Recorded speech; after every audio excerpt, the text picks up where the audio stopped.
Okay, well, I want to speak into something. So again, as I said, I grew up in the more Mennonite background. A lot of my extended family are very, very conservative, like Mennonite, Amish, Anabaptist, extremely conservative.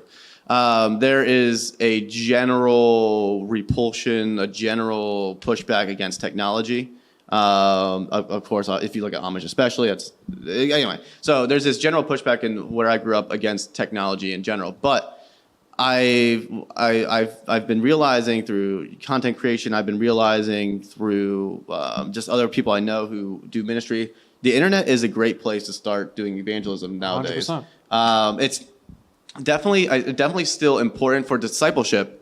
For discipleship specifically, it's still important for people to have people in their lives who are Christian to walk them through things. But as far as sharing the gospel and as far as getting the message out there, the internet is a great place to do that, because there's been plenty of people who said, how I came to know about Christianity, or how I became curious about Christianity, or how I became actually learned about the gospel, or got saved and stuff, was through forums online, was through videos online, was through Xbox Live was another one I've heard of. There's this one guy I know of who does ministry on Xbox Live. I rebuke you. And so the internet's a great place to introduce people to the gospel, to teach the gospel, and people actually do legitimately have the Holy Spirit work in their lives through using the internet and people on the internet to get people to salvation. Now, I still think, again, for discipleship purposes, from that point onward, it's very important for have someone in their life who's actually walking with them. But yeah.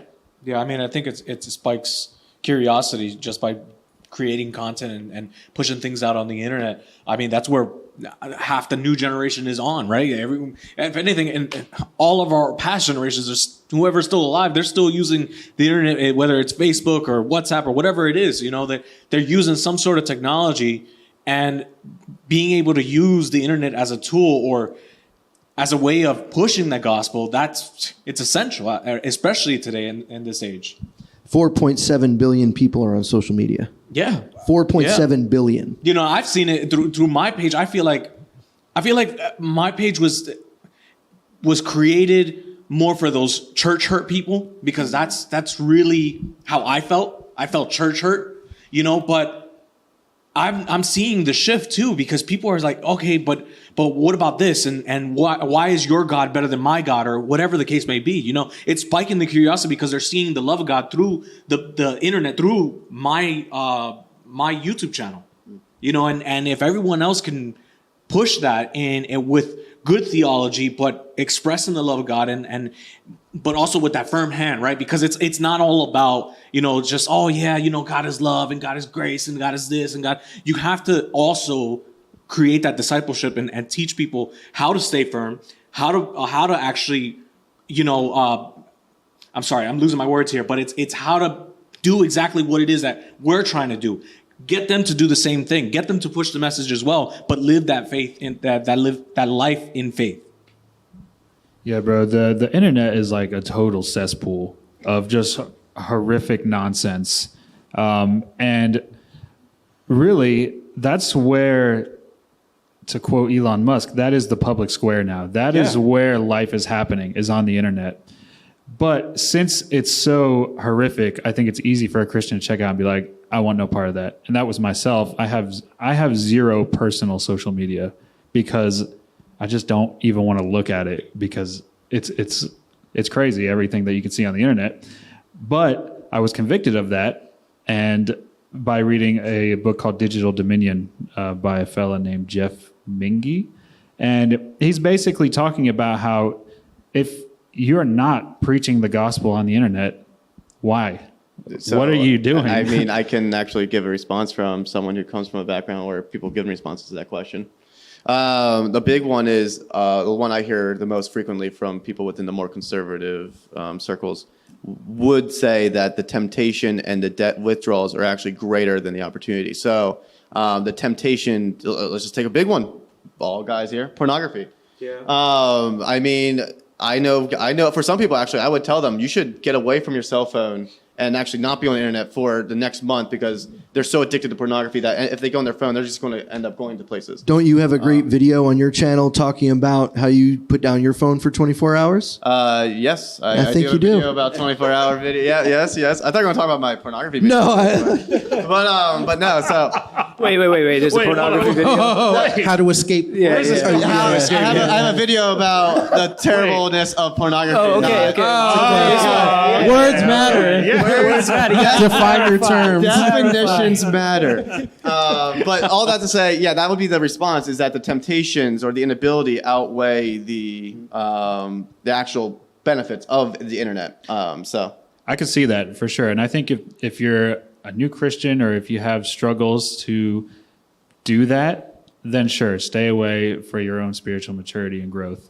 But I think that if you want to evangelize this generation, you have to be evangelizing on the internet.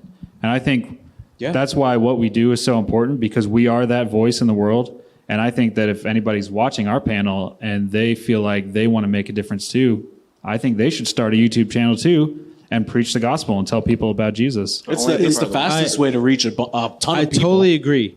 But just like I don't think virtual church should replace your local church, I don't think that evangelism on technology should replace missions. Right, but that's where that part comes in, where you actually teach these people as well. Because one thing I mention all the time, although you're seeing these videos, that doesn't mean you can't go to church. That doesn't mean you can't congregate.